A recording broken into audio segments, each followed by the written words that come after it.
जय हिंद दोस्तों, जय झारखंड।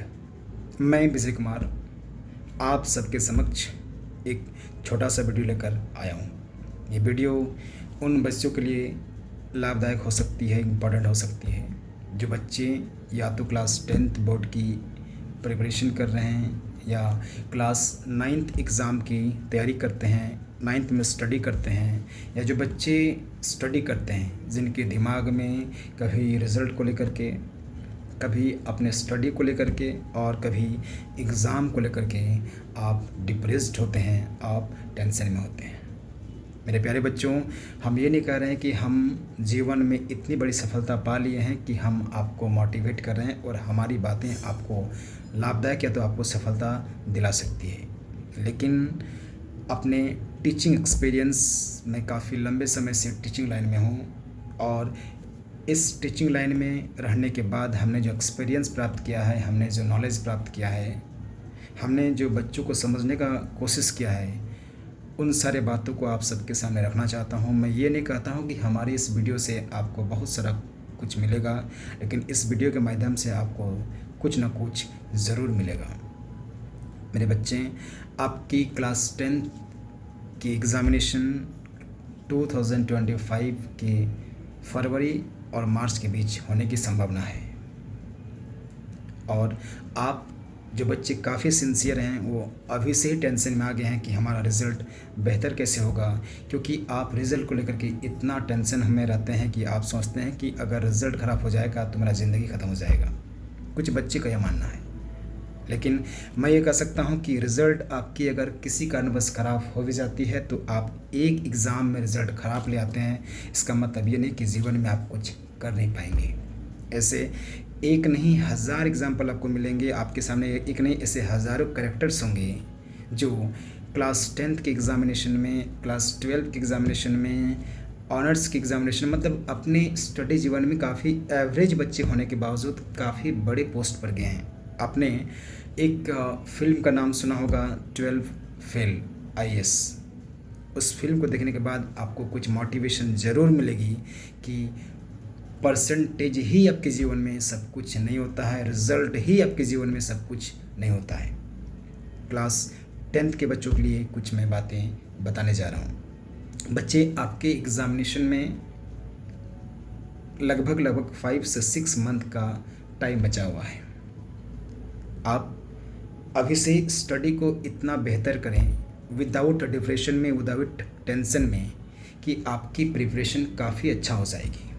बहुत से बच्चे को ये सोच करके टेंशन होता होगा कि एग्ज़ाम में समय नहीं बचा हुआ है, बहुत समय कम बचा हुआ है, और आप सबके बीच कुछ ऐसे भी टीचर होंगे जो आपको ये बोल करके डरा देते होंगे कि आपके पास समय ख़त्म हो चुका है, अब एग्ज़ाम होने वाली है। मैं ये कह सकता हूँ कि आज से भी कोई बच्चे अगर अपनी प्रिपरेशन बहुत अच्छे तरीक़ा से करे तो रिज़ल्ट बहुत बेहतर कर सकता है। बच्चे, कभी भी एग्ज़ाम को या एग्ज़ाम में बेहतर करने के लिए आप स्टडी मत कीजिए। आप जब भी स्टडी कर रहे हैं, जब भी आप पढ़ाई में ध्यान दे रहे हैं, जब आपको स्टडी को लेकर टेंशन होती है, तो एग्ज़ाम में रिज़ल्ट बेहतर करने से बेहतर है कि आप उस सब्जेक्ट में नॉलेज प्राप्त करने के लिए पढ़ें। जब आप नॉलेज प्राप्त करने के लिए पढ़ेंगे तो ये ऑटोमेटिक है कि आपके रिज़ल्ट भी बेहतर होंगे। और अगर नॉलेज प्राप्त होने के बाद भी किसी कारणवश अगर आपकी रिज़ल्ट नहीं होती है तो हो सकता है कि 10th में वो नॉलेज आपका काम नहीं आया, लेकिन फ्यूचर में आपको नॉलेज 100% काम आएगी। इसलिए आप कभी भी एग्ज़ाम में बेहतर करने के लिए, बेहतर रिज़ल्ट के लिए ना पढ़ें, बल्कि आप पढ़ें नॉलेज प्राप्त करने के लिए, क्योंकि हो सकता है आपका परसेंटेज आपको एक जगह पर सपोर्ट कर सकता है, जॉब लेने के लिए सपोर्ट कर सकता है, लेकिन आपकी नॉलेज आपके जीवन में हर पल हर समय काम आएगी। इसलिए आप सभी बच्चे का स्टडी आपको इस मकसद से करना होगा कि आपका रिज़ल्ट अच्छा हो ना हो, बट आपकी नॉलेज लेवल बहुत अच्छा होना चाहिए। और जब आपकी नॉलेज अच्छा होगी तो आपकी रिज़ल्ट भी अच्छा होगी। अभी समय आपके पास लगभग 6 मंथ बचा हुआ है। आप क्या करें?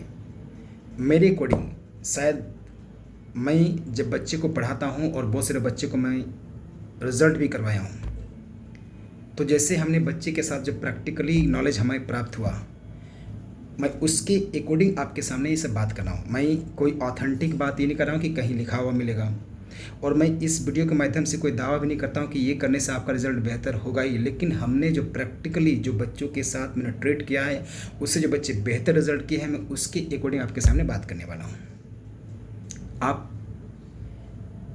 अभी मैथ्स और साइंस को लेकर टेंशन में होते होंगे, कुछ बच्चे एसएसटी को लेकर टेंशन में होते होंगे, कुछ बच्चे इंग्लिश लिटरेचर को लेकर टेंशन में होते होंगे, बल्कि अधिकतर बच्चे मैथ और साइंस को लेकर टेंशन में होते होंगे। और जब एग्ज़ाम करीब करीब आ जाएगी तो आपकी टेंशन एसएसटी और इंग्लिश को लेकर हो जाती है।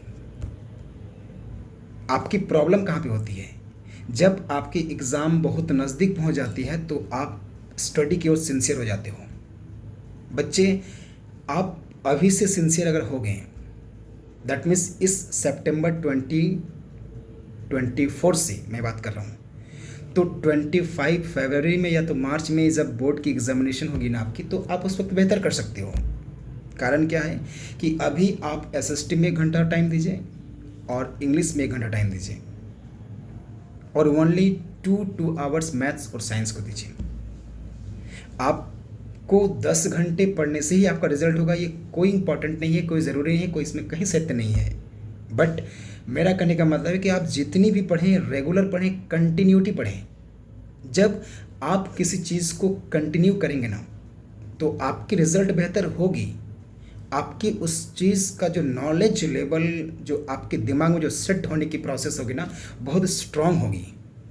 आप क्या करते हैं कि इंग्लिश आपने आज पढ़ा, 10 दिन बाद, 10 days after 20 days, after 30 days, after 2 months आप फिर इंग्लिश को पढ़ते हो, और इसलिए ना तो आपकी रिवीजन अच्छा से हो पाती है, ना उस चैप्टर का कॉन्सेप्ट आपके पास अच्छा आ पाता है।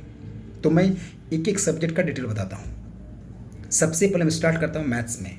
मैथ्स में आप सब लोग ब्रिलियंट होंगे, क्योंकि मैथ्स में सब लोग अच्छे होते हैं, और मैथ्स में टेंशन आपको उतना ज़्यादा, मतलब सबकी टेंशन मैथ में होती है कह सकता हूँ, और बहुत से बच्चे का मैथ में टेंशन नहीं होती है।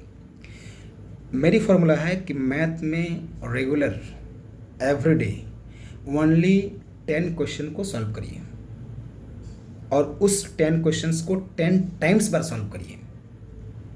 मान लीजिए आप आरएस या तो एनसीईआरटी से पढ़ाई कर रहे हो, आप क्या करते हो कि क्वेश्चंस बनाते जाते हो। आप टारगेट में क्या लेते हो कि हम आज एक एक्सरसाइज खत्म करेंगे, कल एक करेंगे, दैट मीन्स आज 2A किया तो कल 2B करेंगे, कल 3C करेंगे या तो 3B करेंगे। ऐसा प्रोसेस मत करिए, ऐसे सिस्टम से मत पढ़िए। आपका फॉर्मूला बस ये होना चाहिए कि 10 question every day 10 times. That means आप 10 क्वेश्चन 10 न्यू क्वेश्चंस को सॉल्व करिए, और उन 10 क्वेश्चंस को सेम डे 10 टाइम्स पर बनाइए। दैट मीन्स 100 क्वेश्चंस आपका सॉल्व हो जाएगी। तो बोलेंगे सर 100 क्वेश्चंस कैसे होगा?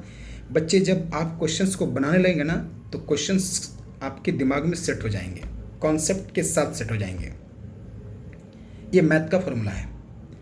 मेहनत, एक स्मार्ट स्टडी करिए, तरीका से मेहनत करिए, आपका बहुत बढ़िया रिजल्ट होगा। बस मैथ का ही फॉर्मूला है कि 10 questions 10 new questions every day and 10 times bar solve करिए। हो सकता है किसी बच्चे को 10 क्वेश्चंस बनाने की कैपेसिटी ना हो, ये नहीं कि आप 10 ही क्वेश्चंस, आप 3 क्वेश्चंस ही सॉल्व करिए डेली, बट उस 3 न्यू क्वेश्चंस को 10 टाइम्स बार करिए। दैट मीन्स 30 टाइम्स 30 क्वेश्चंस होगा।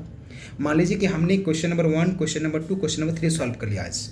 बस मैथ का मान लीजिए कि क्वेश्चन एक्सरसाइज 2A का 1, 2, 3 क्वेश्चन हमने सॉल्व किया, 3 न्यू क्वेश्चन सॉल्व किया। उस 3 क्वेश्चंस को आप 10 टाइम्स बार बनाइए।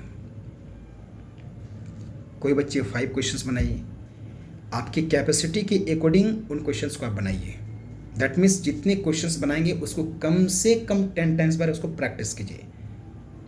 ठीक है, अब हम आते हैं साइंस में। साइंस में फिजिक्स, केमिस्ट्री और बायोलॉजी आपके सामने होती है। आप कैसे पढ़ेंगे? तो आप टॉपिक को सिलेक्ट कीजिए कि भाई आज बायोलॉजी का या तो केमिस्ट्री का केमिकल रिएक्शन का चैप्टर्स जो है ना, उसमें मैं कुछ क्वेश्चन को सॉल्व करूँगा। और जितने भी टॉपिक, मान लीजिए कि आपने 2 टॉपिक को सॉल्व किया एक दिन में, उस 2 टॉपिक को कम से कम 5 टाइम्स बार उसको आप रिपीट कीजिए सेम डे। होगा क्या ना, जब उस टॉपिक को आप नेक्स्ट कभी पढ़ेंगे ना, तो आपका कॉन्सेप्ट उस टॉपिक में इतना स्ट्रांग हो जाएगा कि कभी उसको आप भूलेंगे ही नहीं। ये साइंस का प्रोसेस हुआ। हम आते हैं एसएसटी में।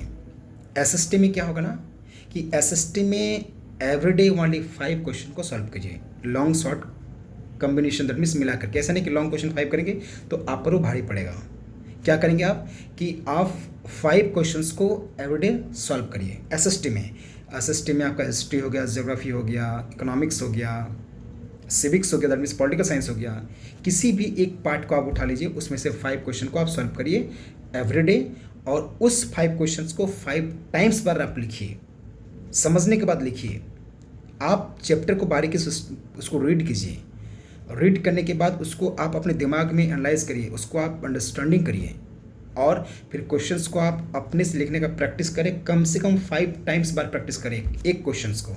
अगर आप 3 क्वेश्चंस को डेली पढ़ रहे हैं तो 3 × 5 दैट 15 टाइम्स बार उस क्वेश्चन को आप सॉल्व करिए।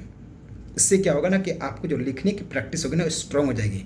एसएसटी इंग्लिश में जब तक आपकी राइटिंग जो क्रिएटिविटी है, जब तक वो आपको डेवलप नहीं होगा ना, तब तक आप बेहतर एसएसटी और इंग्लिश में नहीं कर सकते हो। बिकॉज इंग्लिश और SST is nothing, it is the game of writing, only game of writing. Being SST teacher और being English teacher, we can say that कि एसएसटी और English is nothing, only the game of writing और creativity of writing. So you have to write 5 or 3 or 1 questions, whatever you have capacity. Try to write all questions, that means every questions 5 times at least. एक questions को कम से कम 5 बार लिखने का कोशिश करें। आप देखेंगे जब भी नेक्स्ट डे उस क्वेश्चन को आप पढ़ेंगे तो आपकी पढ़ाई बहुत स्ट्रांग होगी, कॉन्सेप्ट बहुत स्ट्रांग होगी। आप जितना भी पढ़ें कंटिन्यू होकर पढ़ें। मेरे प्यारे दोस्तों, आज आप ध्यान से नहीं पढ़ेंगे तो आपका ज़िंदगी बहुत मुश्किल में होगी, क्योंकि हम सभी स्ट्रगलिंग पॉइंट में हैं। हम सभी टीचर्स हैं, दैट मीन्स स्ट्रगलिंग पॉइंट पे है। और हम बच्चे को, भविष्य को तो ज़रूर बनाते हैं, लेकिन कहीं ना कहीं अपने भविष्य को बहुत बेहतर नहीं बना पाए हैं। ये गलती आप ना करें। आज भी स्ट्रगलिंग है कि एक छोटा सा अचीवमेंट प्राप्त हो जाए, एक छोटी सी अचीवमेंट प्राप्त हो जाए। और कुछ बातें आप ज़रूर ध्यान रखिए। आपके अंदर में क्या कहेंगे लोग सबसे बड़ा रोग, इस चीज़ को हटा दीजिए। आप जब भी किसी चीज़ को करने जाते हो, जब भी किसी काम को करने जाते हो, तो आपको दिमाग में प्रॉब्लम ये होता है कि भाई लोग क्या कहेंगे, रिजल्ट खराब होगा। आप लोगों की बात पर ध्यान मत दीजिए। जितना होगा आप मेहनत करिए। आप रिजल्ट पर को टेंशन ना लें कि आप मेहनत करिए, ये आप विश्वास रखिए। आपकी मेहनत जितनी शानदार होगी और रिजल्ट भी उतना शानदार होगा आपका। और ये निसंदेह है कि मेहनत बेकार नहीं जाती है कभी। आप मेहनत करके तो देखें।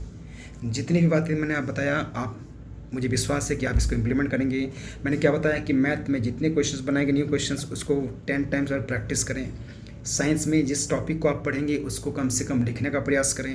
एसएसटी में 5 न्यू क्वेश्चंस या किसी का कोई 2 न्यू क्वेश्चंस, जिसकी कैपेसिटी जितनी है, जितने भी न्यू क्वेश्चंस करेंगे उसको कम से कम 5 टाइम्स बार लिख के प्रैक्टिस करें। इंग्लिश में भी सेम कंडीशन है। लिखने का प्रैक्टिस जब तक अच्छा नहीं होगा, आप रिजल्ट में अच्छा नहीं कर सकते हैं। कहा जाता है कि एक कम क्वालिफिकेशन के व्यक्ति भी जब लिखना स्टार्ट करता है ना, और व्यक्ति कंटिन्यू 1 ईयर्स तक किसी चीज़ को लिखता है ना, लिखते रहता है ना, तो एक अच्छा राइटर बन जाता है।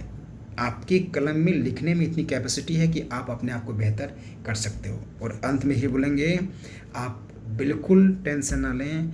आप बेहतर हो, आप बेहतर कर सकते हो। आपके अंदर इतने टैलेंट हैं कि आप पत्थर को भी पिघला सकते हो। आपके अंदर की जज्बा, आपका अंदर का कॉन्फिडेंट, आपके अंदर की आत्मविश्वास स्ट्रांग होना चाहिए। लोग की बातों पर ध्यान मत दीजिए, क्योंकि लोग इंसान को नहीं भगवान को भी दोष देते हैं। तो लोग की बात को लेकर आप इतना टेंशन ना लें। आप पढ़ाई मस्त करें, तंदुरुस्त जीवन में रहें, खाना पीना ध्यान से करें और पढ़ाई काफ़ी मस्त से करें। जय हिंद, जय भारत।